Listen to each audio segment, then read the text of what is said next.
Nakarating din kami sa Makabebe. Ito na, malapit na kami sa pinakadulo. At sana makapaligo kami sa dagat. Yan.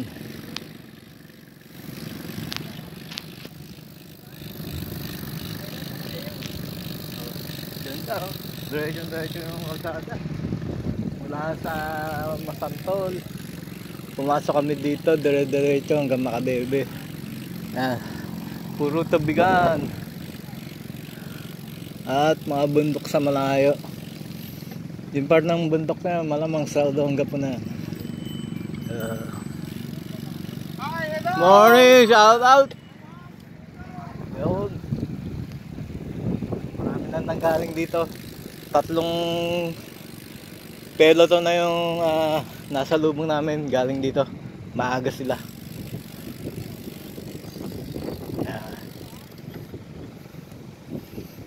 Ganda ng lugar.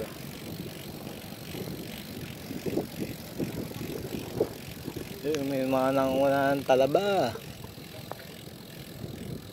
Nangungunan talaba. Maraming talaba dito.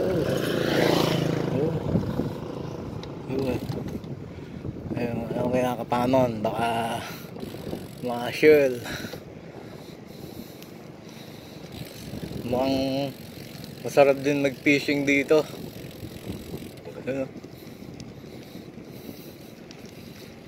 Parang kabila lang ng Megadike to Hindi natatanong namin sa malayo.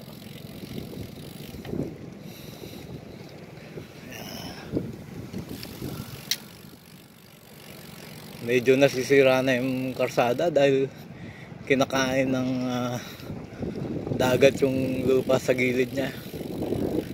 Ayan, umuusos. Nagbibitak na, gumugo. Ayan, sayang. Ganda pa naman daanan. Sana ma-repair. Marami rin namamasyal dito. Ayan. Mamasyal ka na, may ulang ka pa pag uwi. Ayos. Naiwan na ako ng grupo. Okay. Hindi na to challenge na ginagawa ko. Long ride na to. So humigit kumulang nasa mula sa amin mga 65 km na yung tinatakbo namin. Then pag uwi namin another 65. Kaya abutin kami ng 130 km ang balikan mula rito pa Manila. Yan. Diretso lang to, siguro may 20 km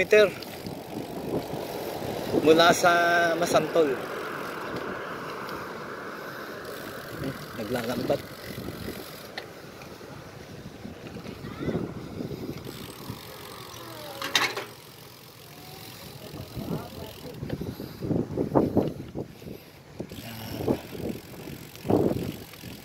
Maraming biyaya ng dagat dito.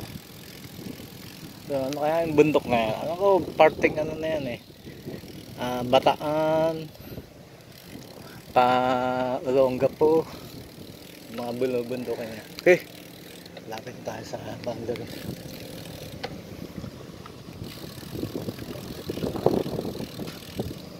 Maraming halaan hill. Ito ang barangay dito hall. Consuelo Eco Park. Free to all, no entrance fee, no parking fee, no maintenance fee, no donations. Okay. Nice. Success.